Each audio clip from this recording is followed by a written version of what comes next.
And we're back with another exciting episode of the Horror Guys Horror Bulletin podcast. Ooh, brought to you by us.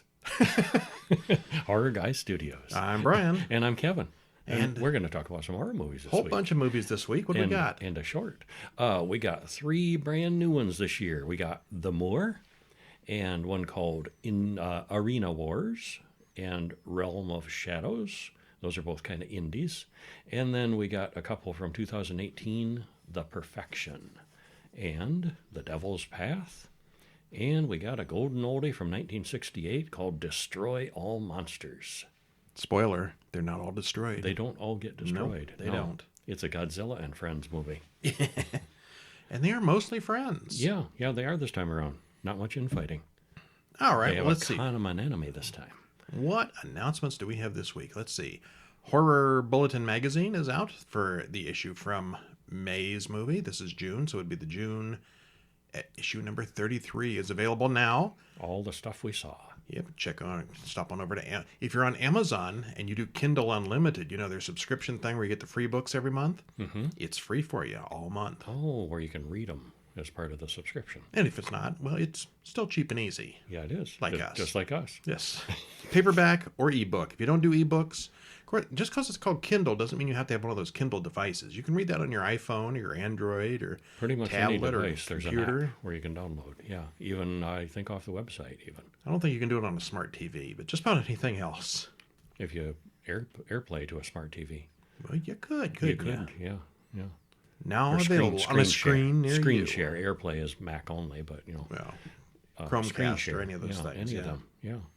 All right. So, stop in, check out our books at horrorguys.com. No, what is it for the books? horrorguysshop.com. It takes you to all our books. HorrorGuys.com works for everything, too. Yeah, you can find everything on horrorguys.com. That's the source. And, of course, if you get our newsletter, horrorbulletin.com, you get all our reviews in your email. Now, also including the podcast in that email. There's a little link at the top just to play the show. Neat. Which is kind of cool. Yeah, that is. You can read it, or if you get tired of reading that long pile of emails, you can just listen. Yeah, and you get our wonderful soothing, personalities. Our soothing voices whispering in your ear. Telling you what we really think and don't want to put in print about some of these movies sometimes. Sometimes. Well, we have the full spoilers and everything there, too. Yeah, we're, like the new ones this week, we got several 2024 movies. We're not going to tell you how they end. That would be spoiling. Yes, that's what I meant on the website. But if you read them, the podcast. There are a whole synopsis there on the newsletter or the site. Yep. There was something else I was going to say. Oh, yeah. The podcast itself. If you're already subscribed, well, don't do anything. It's fine. But it's now also available on YouTube podcasts. Interesting. It's always been a video on YouTube. If you're subscribed to us on YouTube, you see one of those things with, our thumbnail is our video. And then this podcast is underneath that for audio. But it's not really a video. It's still there also, but now it's officially podcast on YouTube. YouTube has podcasts now, which is just audio shows. And you can play those through YouTube Music, much like you can Apple Podcasts or any of those other podcasty things. Mm-hmm. So if you are one of those people who like YouTube podcasts, we're there now. Search for us, Horror Bulletin or Horror Guys. I think that's all the announcements. That's enough, isn't it? Yeah, I think so. Buy our books, listen to our shows, subscribe, like, mash the smash button, and because all that we other are our own sponsor. All right. Well, let's see. We're going to start out. You want to start out with the new ones? And not read them all? Or? Well, let's start out with a new one. 2024's The Moor, Moor, which was directed by Chris Cronin, written by Paul Thomas, stars Sophia LaPortia, David Edward Robertson, Elizabeth Dormer Phillips, and Bernard Hill. Runtime is an hour and 58 minutes, a little on the long side. And there's a trailer in the show notes. Yeah, Bernard Hill was in this. He was the King Theoden in Lord of the Rings. Oh, right. And he just recently died. I think this is his last movie. Okay. So if you thought he was cool in Lord of the Rings... He's cool in this. He's an old guy that gets interviewed for the show. I mean, he's not actually a character so much. That's what they want you to think. He's actually the puppet master behind the whole thing. You would do the spoilers? That's you would do theory. the real thing? I'll do the spoiler-free judgment. Okay, zone. go for it. This was grim and moody and quite slow-moving. It pulls you along, though, and we didn't think it ever got dull. Much of it takes place on an endless, flat, foggy landscape, It kind of makes it more chilling when something strange pops up. And it caps off with a satisfying ending. We'd give it a thumbs up. Yeah, it's definitely not an action thriller. No. It's. I could see where a lot of people might call this one boring. I would not be one of those people. No, I wasn't bored at all. Yeah. I think I was less satisfied with the ending than you were. Oh, I didn't that quite ending, understand the ending. Well, I think I did. And yeah, that kind of got to me. Yeah, yeah, what an ending. Yeah, Well, we're not going to tell you I was the impressed. because it is new and you haven't seen it. You need to either read about it or watch it. Yeah, we will read just a little bit of the introduction here so you get a feel of what it's about. Well, we open up on two children arguing about robbing the candy store. Well, shoplifting is more like it. They're not little bandits. Right, yeah. The little boy distracts the shopkeeper while his friend loads her bag with snacks and runs out.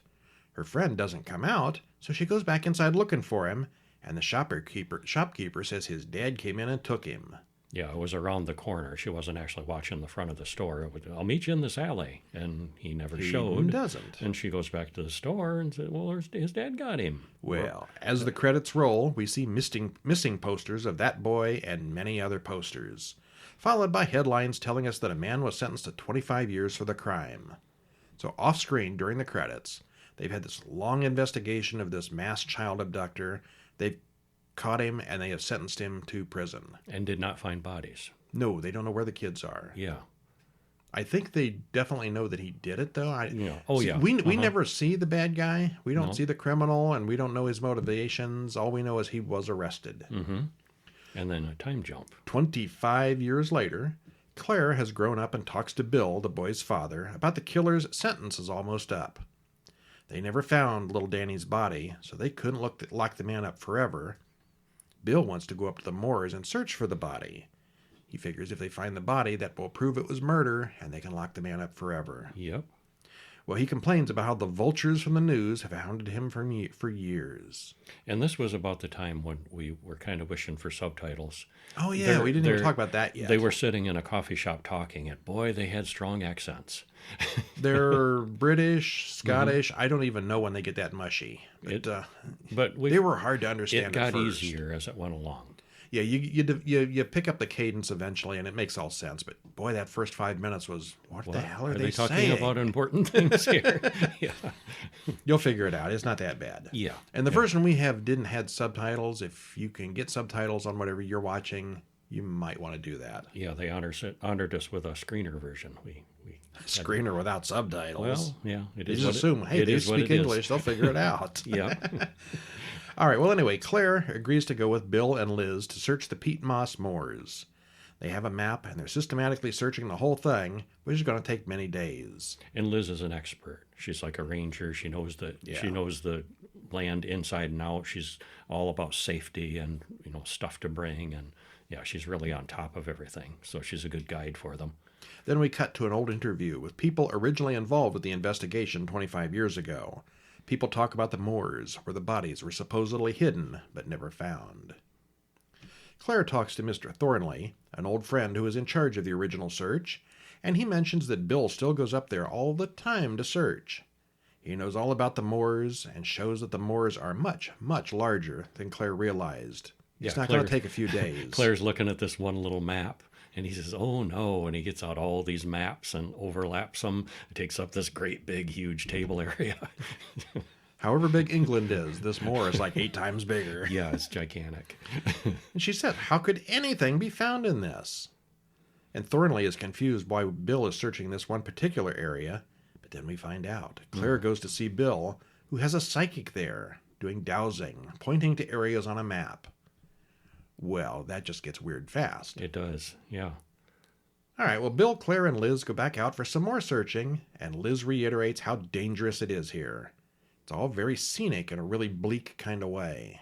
It's very gray. It's very dark. And the visibility is bad because there's fog, and there's wet, marshy areas that you can sink into. And yeah, it's kind of hazardous. Yeah, they get out of the car the first time. I'm like, this is no big deal. It's a field. Well, it's mushy. It goes on a lot more mushy than and that. gushy, Yeah. and then there's gullies that you can fall into too. And yeah, it's not too safe. Miles and miles of bleak, foggy, grassy swamp terrain. All right, well, we're going to stop there. We should. Yeah. They do find some stuff. Stuff happens. And so the psychics get involved.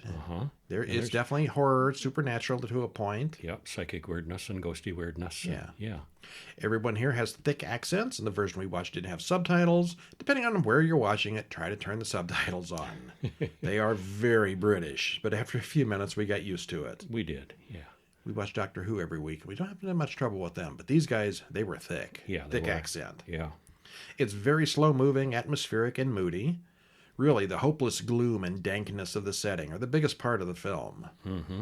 The music and the camera work are really good. It's slow-moving, but not boring. At least I didn't think so. There's not much horror going on there until about 90 minutes in. Just kind of an overwhelming sense of dread and hopelessness that permeates the whole thing. Yeah, you ain't never going to find anything in this swamp, but they're going to try. Yeah. And they do. And things happen. Yeah. It's more moody than horrific, but it does a really good job with what it's got. Yeah. I'd give it a thumbs up. Yeah.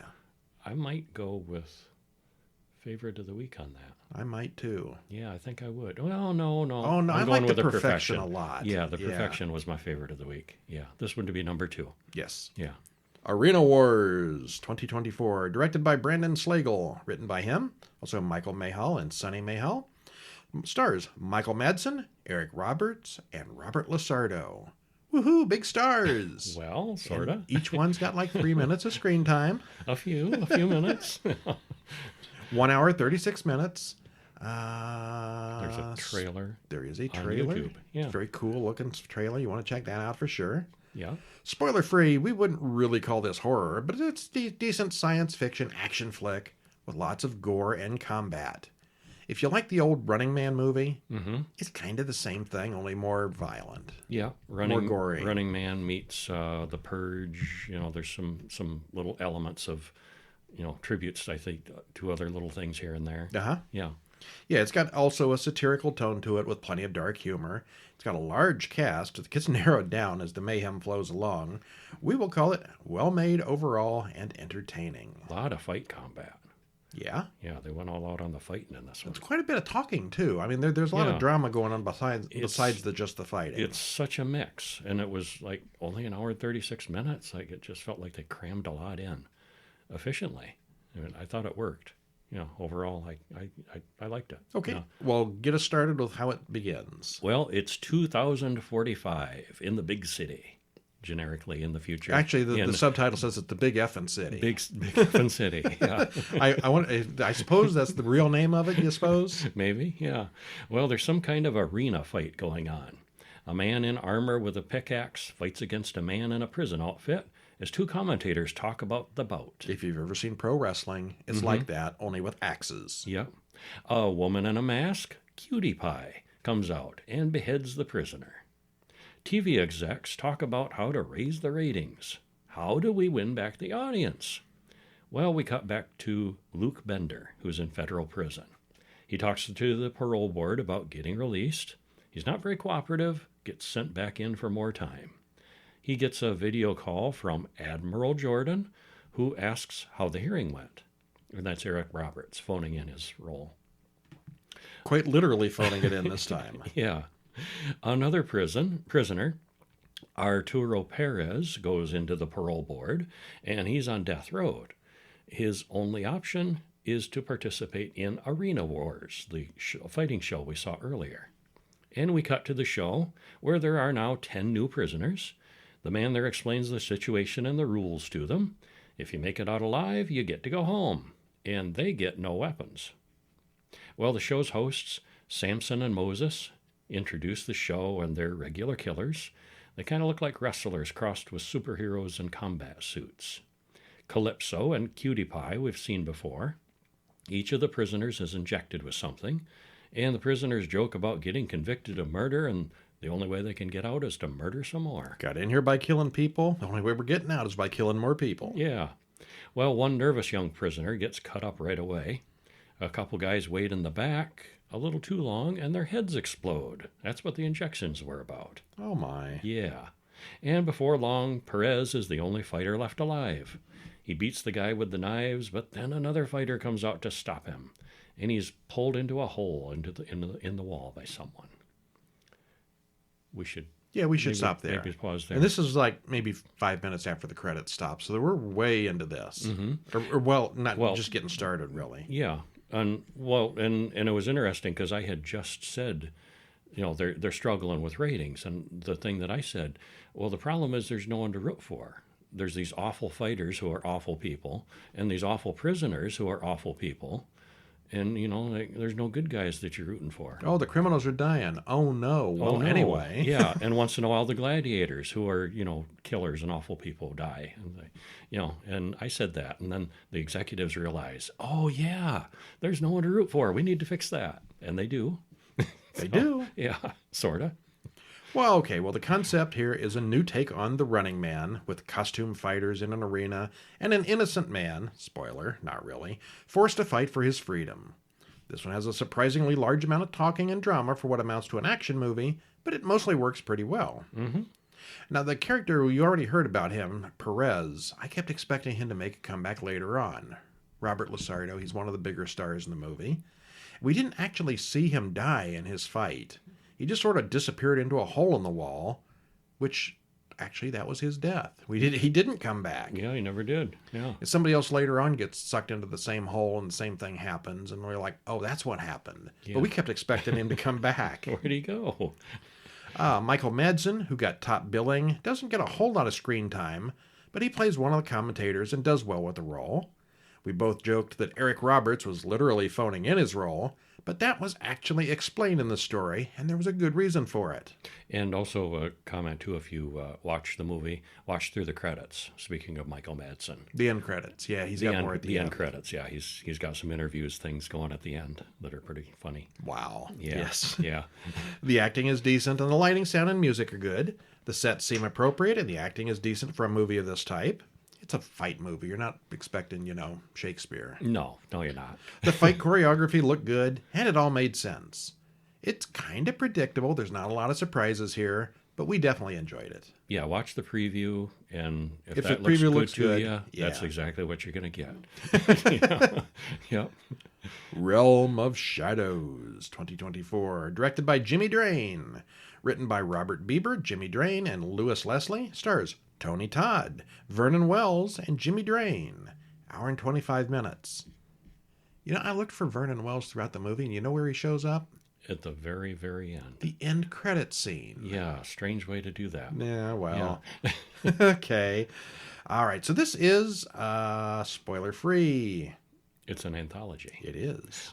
Tales wrapped around witchery and good versus evil. Some of the short stories had no dialogue, and I thought that was kind of cool. Yeah, you know how some of the shorts we do off of YouTube don't speak. That way it gives them an international audience. This one did the same thing. I don't know how international it was, but some of the stories didn't have any talking. Yeah. Despite top billing, Tony Todd only makes a small appearance, but he's always good to see. We thought that some of the stories may be a little on the weak side, but as a whole, it's a decent piece of work. Yeah, this movie and the one that before that shows us how, B-list actors, would you say? I don't know. I guess Tony Todd probably is an A-list. I wouldn't. Yeah, what is that class of actor where they've done big things, former big stars, and now they do indie work? I think just because they. Well, I think Tony Todd could still get all the work he wanted. He's just getting old and he likes to take it easy. Mm-hmm. Michael Madsen, he kind of takes what he can get, I bet. But it's hard to say whether these actors just love working. Oh yeah, and I'm sure they do. Somebody calls them up and says, "Hey, will you be in my movie?" And they say, "Yeah." But 30 years ago, if you weren't big in with the studios, you didn't get into the movies. Now there's so many indie people. I bet these I don't want to hesitate to say small actors. No, because they're recognizable names. Yeah, and done tons of stuff. People can get them for the movies. They can afford them for whatever reason. Yeah. They could put in an afternoon at filming, and they're not going to be able to call up Sylvester Stallone and say, "Hey, will you be in this Arena Wars movie as the narrator?" It's not what it used to be for either. whatever reason, whether Michael Madsen just wanted to do it or they could afford him or whatever. Not to pick on these movies or pick on these actors. It's just a change in the way movies are made. Yeah, it is. These indie movies have gotten lower budget, and the big name actors are much more approachable than they used to be. Yes, absolutely. Yeah. Okay, so Tony Todd shows up. We thought some of the stories were a little on the weak side. Kind of sidetracked. Yeah. But overall, it was a decent piece of work. Yeah. Yeah. And so overall, a thumbs up. Yeah. Well, this is an anthology, so I didn't count them, 4 or 5 or 7 stories on here. Bunches. Yeah, we're not going to read them all, but I will get a good start going here. Give them a little taste. We're told about a magic dagger that has been sought and fought over for thousands of years as credits roll. Nalem goes to the strip club and talks to the other girls working there. We cut to priests talking and praying. The women go into the basement, set up a Ouija board, and do some kind of spell that opens up the realm of shadows. Dun, dun, dun. Okay, and then we move into our first story called Malik's Dream Lady. A guy named Malik walks into a bar and talks to Sarah, the bartender. His friend comes in and wants Malik to hit on the girl who just came in. Sarah is suddenly replaced by a strange new man who says he can make that girl like Malik, but he needs a strand of her hair. Malik gets some hair for the guy. Well, actually, he got a whole big chunk of hair. Yeah, that had to hurt. Without really noticing, yeah. But the guy vanishes. In the morning, Donna, the girl from the bar, comes to his apartment. They have fun. Then she stays all day, watching him do laundry and mundane stuff. Malik figures out that something is wrong and goes back to the bar to ask Sarah about that relief bartender. She said there wasn't one. He and Sarah then leave together, and we see the strange bartender there after they leave. Dun, dun, dun. Dun, dun, dun. Okay, and then here's a weird one. The next story, Malik again. Same guy, same name, and Sarah. I think it's the same girl, isn't it? I thought it was. Could be. Yeah. They're now a happy couple, and he has a ring for her. In the morning, she leaves him a note and takes the ring away with her. He then goes for a hike in the hills. When he gets home, Sarah is there waiting for him and crying. He wakes up. It was all just a dream. So he goes into the other room, and he proposes to her. And that was one of the not speaking ones. No one speaks in that one. Yeah. Yeah. Okay, well, there's 1, 2, 3, 4, 5 more. The little anthology stories that I'm not going to get into and spoil for you. And then the wraparound comes back at the end and kind of wraps things up. Yeah, they are all 10, maybe 15 minutes long at the longest, so they're all fairly short. Some of them are just a couple minutes. Mm-hmm. All right, well, anyway, the bigger name stars only appear in the final segment, so don't come looking for a lot of Tony Todd here. Vernon Wells and Harley Wallen, they're both mentioned right up front in the credits. They have a very brief after-credit scene. Most of the segments star the director, Jimmy Drain, and this is the weak point of the movie in my opinion. He's pretty bland in every segment. He's just... I'm going to be kinder about that than you. He did a fine job of directing. It looks good and everything, but he should leave the acting to somebody else. Well, and it could be a case, too. It's hard to direct and act, and you're not seeing your own performance. It might have been a stronger acting performance with somebody else directing, another set of eyes looking at him and say, Jimmy, do this on this scene. Jimmy, Okay, one or the other. Be angrier, or be act. Angrier here. Yeah, I think it might have been stronger with, 2 people doing it. He's in most, if not every segment. And he does do a decent job directing, but... And I thought his acting was decent, too. I mean, he gets the job done. Yeah, I'm It's hard to argue with bland, though. I'm more forgiving about it than you. It was also confusing because he played different roles in different stories. Sometimes had the same character name, but sometimes he didn't. Mm-hmm. And it was a little hard to tell which one's which sometimes. I think those first 2 segments were the same character and people, but I wouldn't swear to it. Uh-huh. There are several segments with no dialogue, and the music in these is quite good. Actually, I think I like the silent segments better than the ones with dialogue. I think Cadaver was probably the best of the bunch. Mm-hmm. That's not one of the ones we talked about. And as Kevin always says with movies like this, it needed more Mel.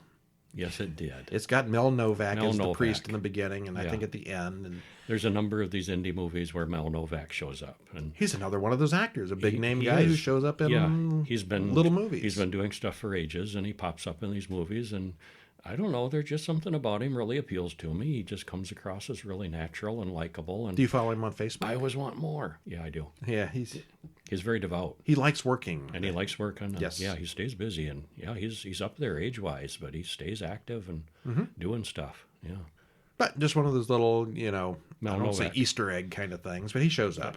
It's Mel. The wraparound segment really didn't go anywhere, and the ending was more of a cliffhanger than a real ending. The stories are on the weak side, but we thought it was well made, and it looks good. Yeah, If you're overall, into little thumbs up. modern anthologies, it's worth a shot. Yeah, it is. Yeah. And speaking of short films, we watched one called Occupant this week. Just came out. Written and directed by Peter Salella. Stars Daniel O'Brien, Lauren September, Carolyn Jennings, and Kira Powell. 4 minutes, 21 seconds. You don't get much shorter than that.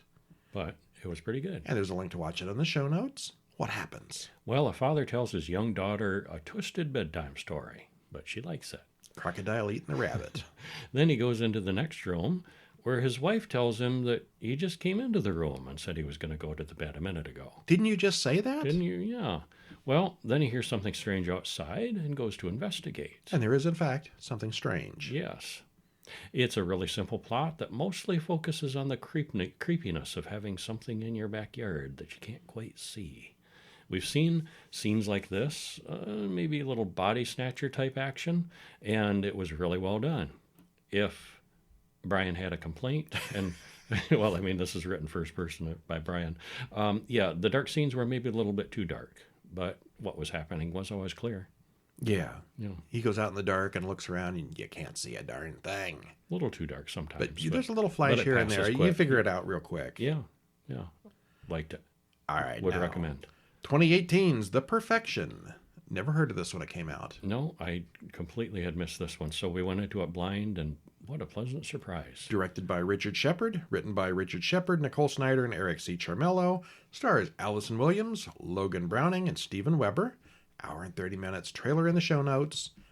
Anyway, we will both give this our thumbs up on this one and recommend that Go into it blind. go into it blind. Yeah, there is a trailer, but don't do it. So again, we're not going to spoil it. Just watch it. Yeah, I mean, it's 6 years old, but let's don't, not spoil don't it. spoil it, because I think this is really an under the radar movie for a lot of folks, probably. Spoiler free. Spoiler free. Oh, like we said, this was an excellent movie to go into blind. It starts out as one thing and then goes somewhere else and then somewhere else again. Some things could be predicted and some things not. We really liked it. It was very entertaining. How's that for vague? Yeah. Not spoilery. Definitely, we thought it was going to be one way, 20 minutes in. Mm-hmm. And no, it does And other then things. Other things happen. Yeah. Well, a woman, again, I'm not going to spoil it. A woman lies dead in bed with people talking in the hallway. With her mother now dead, Charlotte may be able to go back to performing, something she hasn't done in years. She gave up her career to care for her ailing mother, and now mom's dead. Credits roll. All right, so back in the workforce or something. Maybe. Cellist. Charlotte calls Anton and Paloma and leaves a message about joining them in Shanghai. She sees a billboard for Elizabeth Wells, who is now a big cello star. She meets Paloma and Anton at a concert. Lizzie is there as well, and Charlotte clearly doesn't like all the praise that she's been receiving. Theus and Jeffrey, two old teachers, are there as well. We then get a flashback to Charlotte shaving her head, slicing her wrists, and getting shock therapy. Oh, so we figure she's crazy. Something grim happening there. We're going to have a psycho thing going on here. Yeah. A sort of a fatal attraction for music. Yeah, maybe. I kill your cello. Mm-hmm. Lizzie and Charlotte talk, and Lizzie said she would never leave the group, but she is going on vacation starting tomorrow. As they come back inside, a man throws up, gets a nosebleed, and collapses. There's some kind of hemorrhagic fever down south, and someone thinks that maybe that's what he had. And then you're thinking, oh, crap, it's going to be a plague movie. Yeah. Anton asks Lizzie to play for them, and she asks Charlotte to play second chair. Charlotte says no, she's an amateur now, but it doesn't take much convincing.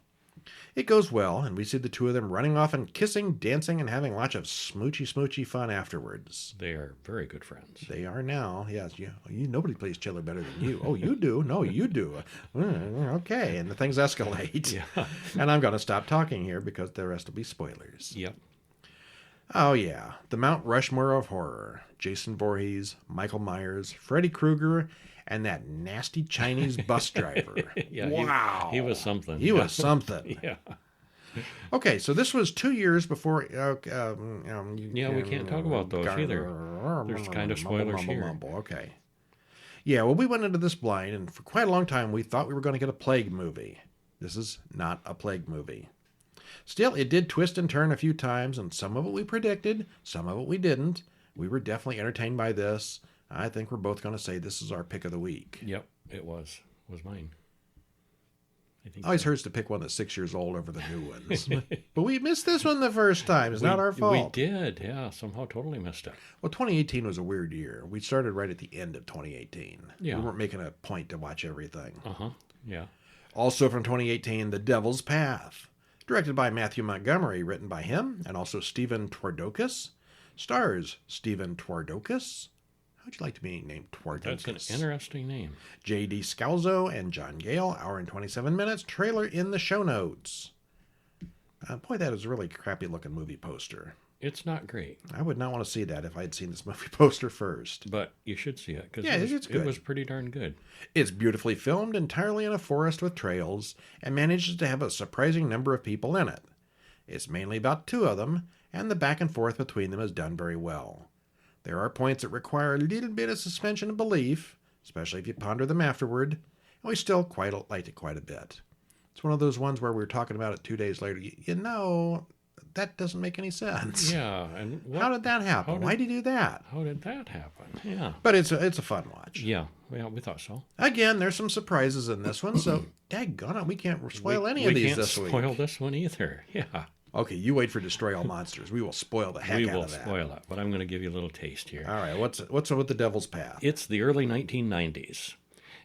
Noah explains in a voiceover that he's felt the most comfortable in the woods. It's people who scare him. This place is our chance to leave it all behind. And credits roll. Well, a man hides in the woods and watches people walking on the trail below. He spots a guy with a beard and chases after him. He seems a little weird and out of it. He stops and sits next to the bearded guy on a bench and starts playing with a deck of tarot cards. The devil and the lovers come up. The weird guy is Noah, and the bearded guy is Patrick. They start talking. Noah admits he doesn't get out very often. Which you can tell by his mannerisms. Mm-hmm. He's very socially nervous. Awkward. Yeah. Okay, yeah. Yeah. Well, they watch a gay man cruising in the woods. Another guy, Stan, comes in and sits between them. Love doesn't exist on the Devil's Path, says Stan, as the other two get up and leave. The two walk on and pass a couple of missing persons posters. Patrick points out that they both look kind of like Noah. Well, there's a blocked-off path, and Ranger Tom says it's closed until they find the missing men. Some people have been attacked up there. Well, Ranger Tom gets called away, so the two guys decide to walk on the forbidden trail anyway.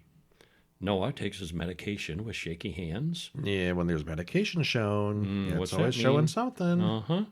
The area seems to be where gay men hook up for sex. And Noah seems a little uncomfortable with that. People they don't come here for love or romance. They come here to get off, Patrick says. Noah looks shocked. Mm-hmm. Well, they continue walking down the path. Patrick says he's an EMT and comes out here to feel something. Noah goes off to pee, and Patrick sees someone run by him with blood on his hands. He runs back to Noah, who's bleeding from a head wound and has trouble standing. Well, the bloody-handed guy comes back with a friend and weapons, so Noah and Patrick end up running through the woods. Yeah, we'll stop there. Yeah, Noah says that the guy hit him on the head and ran off. Which, when they come back with weapons, seems pretty obvious. Yeah, so they run for it. Well, it's more of a psychological thriller than a horror movie, but it's very well done. If you don't like the woods, this is a good one. Of all the places in the huge forest, well, we thought the end was a bit coincidental. Mm-hmm. Well, we know from the beginning that something weird is going on with Noah, but we don't know what exactly for a long time. And how weird, yeah. Yeah, nothing really ends up coming too far out of place or that requires too much of a stretch of a logic. We mentioned that there was some head scratchers, but yeah, it's not that bad. It all makes sense. Yeah, I mean, and we would consider it horror and a horrible situation, but it's not. There's not not like Jason's out in the wood or anything. There's not Jason. It's not ghostly. It's not supernatural. It's just creepy. It's just people doing these things. The acting is good between the two main guys, and the setting is perfect for the story. It was a little draggy in a few places, but overall we liked it. Yep, we did. All right. Going back in time, 1968, Destroy All Monsters. This one's almost like 60 years old, so I think we can spoil this one finally. I think we could get away with this one. Yes, a spoiler. Directed by Ishiro Honda and John Fuka. John Fukuda. Written by... I will let you read these Written names. by Ishiro Honda and Takeshi Kimura. Stars Akira Kubo, Jun Razakim, and Yukiko Kobayashi. Needs a comma in there somewhere. I will get that. Hour and a half. Trailer in the show notes. Can I read that? Did we watch the dubbed or the subtitle on this one? I think this one was dubbed. We read the dubbed one. Yeah, Saw okay. the dubbed one. Well, what happens? In the far-flung future of 1999. Oh, I can't wait. Yeah, this was 31 years in the future when it came out. The world is at peace. Space travel is commonplace, going back and forth from the moon. There's a moon base. Space travel is as easy as airplanes. And Godzilla and all the other big critters have been rounded up and imprisoned on a big island. Life is great until aliens show up and mess it up. Freaking aliens. Yeah. Well, this was pretty fun with some really impressive model work. Yeah. I think this is the one, this was like the last of the classic ones of that period. They started really going downhill budget-wise after this one. This one, they put some work into this. Yeah, they had good models, good animals. They had built up a lot of stuff, and they used it all here. Yep. Well, as Kevin said, the year is 1999, in the future. There's a base on the moon, and spacecraft go back and forth on a daily schedule. We watch a spaceship launching. Credits roll. I said right then, I thought that was a really cool spaceship launch. Mm-hmm. It's not going to hold up today's stuff, but it was really good for 60 years ago. Lots of little things moving. Yeah. We are told about the underwater base near an island where the scientists study marine life. All Earth's monsters have been collected and live on this island and live together in Monsterland. What a fantastic name. Yeah. Not Monster Island, Monsterland. But it's not an amusement park. They don't let visitors in very much. You kind of could see where somebody might get ideas from that, though. Yes. Yeah. Godzilla, Rodan, Anguirus, Mothra, Gorosaurus, and Manila are all there. If they try to leave, there are devices that drive them back. The control center is deep in the earth under the island. In the base, Kyoko gets a call from the moon. Her boyfriend, Katsuo, thinks there may be monsters on the moon as well, but the call is cut off before he can explain further. There's yellow gas being poured into the control room. This is on Monsterland, not on the moon. Right. And everyone passes out. The monsters are also being gassed, and they pass out as well. You know, if you could gas Godzilla that easy, why haven't they done that before? Well, they didn't need to. Maybe that's how they got him there. Well, all communications to Monsterland are cut off. The UN tries to see what's going on, and someone's jamming the cameras. But who? The Soviets call, in 1999, oops, and Rodan is there destroying Moscow. Paris is dealing with Gorosaurus, and the major cities of the world are being destroyed one by monsters, some of whom are from previous films that we didn't introduce earlier. Dr. Yoshido gives a press conference, and he can explain why Tokyo has not been attacked. For a change. On the moon, Katsuo sees a UFO, but it escapes. The moon-based people get a call to return to Earth and land on Monsterland. Some new creature has taken over the island, and they need to learn more. Katsuo and the others land at the base and find Kyoko and Dr. Otani there. "I want all of you to cooperate with us," says Otani. He says they're still in controlling the monsters from here. Then he orders Mothra to derail a train. They go in and see the Kylak Queen, who is behind all this. Kylak is one of the asteroids, and she's from there. The Queen is also shielded against attack. Well, then there's a gun battle between the mind-controlled scientists of the island and the men from the rocket. They take Otani along with them, but he still looks possessed. He won't answer any questions, and at the very first opportunity, he jumps out a tower window and dies. The people from Kylak capture Yoshido and Katsuo as another gunfight breaks out. They had a lot of gunfighting in here. Yeah, they do. Surgeons cut into Otano's brain and remove a tiny transmitter that was implanted in his skull. An old farmer up in the mountains finds a strange piece of metal, and very soon scientists from the moon base come to pick it up. The device is what the Kylaks have been using to call the monsters. They announce that all the original island scientists need to be captured, including Kyoko. They're all under control of the aliens. Suddenly, the air raid siren goes off, and Rodan finally attacks Tokyo. Godzilla, Mothra, and Manda soon show up as well. All the monsters converge on Tokyo, all of them all at once. The tanks and missiles start firing, and they blow up more buildings than the monsters have wrecked. There's a lot of wreckage. A lot of collateral damage. Tokyo from the fight. is in ruins. Once again. The Kylax have built a new underground base in Izu, and that's why the monsters have come. Tokyo really gets a beating in these movies. This one especially. Kyoko walks right into the control room and wants to talk to the leaders and the press. If all of you allow the Kylax to stay here, they'll send the monsters back to Monsterland. Well, Katsuo tackles her and pulls off her mind control earrings. Good thing she didn't have that embedded like the doctor did. Yeah. Kyoko wakes up, but she doesn't remember anything after the poison gas. Katsuo flies the rocket ship to Izu, but he can't land because Godzilla is there under the ship.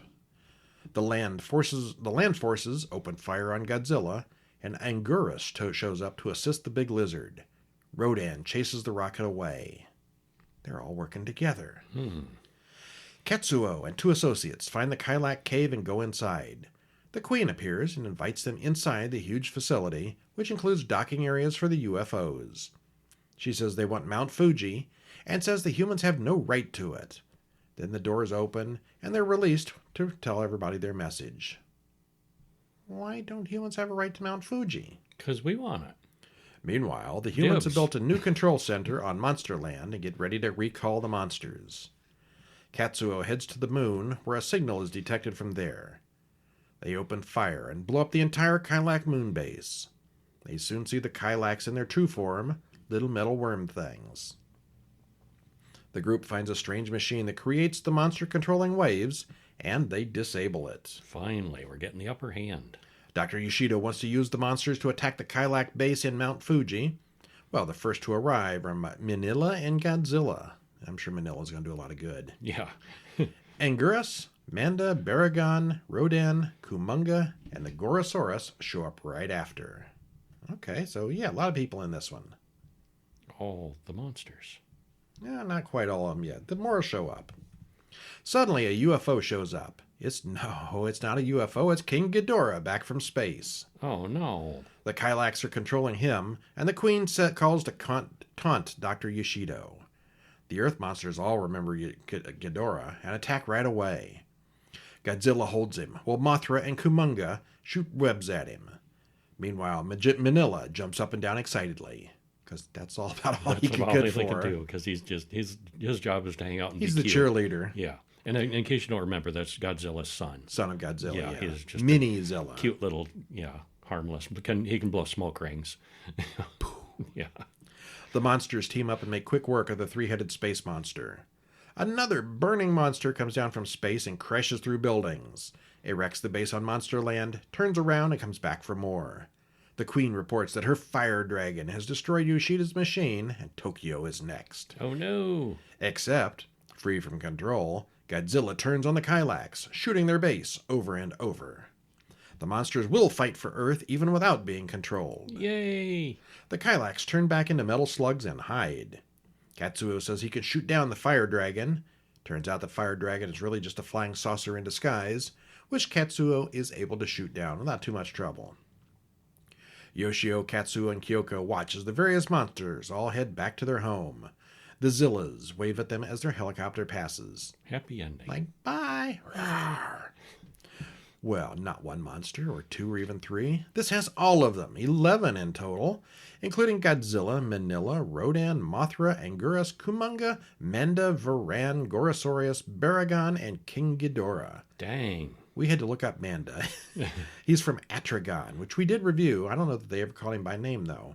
And Anguirus was from Godzilla Raids Again. Gorosaurus is from King Kong Escapes. We haven't seen that one yet. Not yet. There's no big lizards in King Kong Escapes. Okay, well, there's a lot of models and miniatures in this one, probably more than in many of the other films. The monsters are just the aliens' pawns, but the spaceships are pretty cool. Until they aren't. Yeah. Toward the end, they're fighting on our side. Yeah, the previous film was Son of Godzilla, which was kind of silly, but this one was less humor, more serious fighting. Yeah, it was good. We liked it. Yeah, it was fun, very fun. I don't know what we're going to watch next for the big monsters. There's a few of these ones from that time period we could probably have skipped, like the King Kong movies. Mm-hmm. We'll find some. Do we care about Japanese King Kong movies? Not so much, no. I don't know. Tune in next week and find out. Yeah. Because that's all we're going to talk about this week. That's all of them. We only got to spoil Destroy All Monsters. The rest of them are new enough and twisty enough we decided not to. You need to see them for yourselves. Or read up the spoilers on the website, horrorbulletin.com. But we'll see you next week with 6 more movies and a short. Okay. I'm Brian. And I'm Kevin. What do we do next week? See ya. See ya.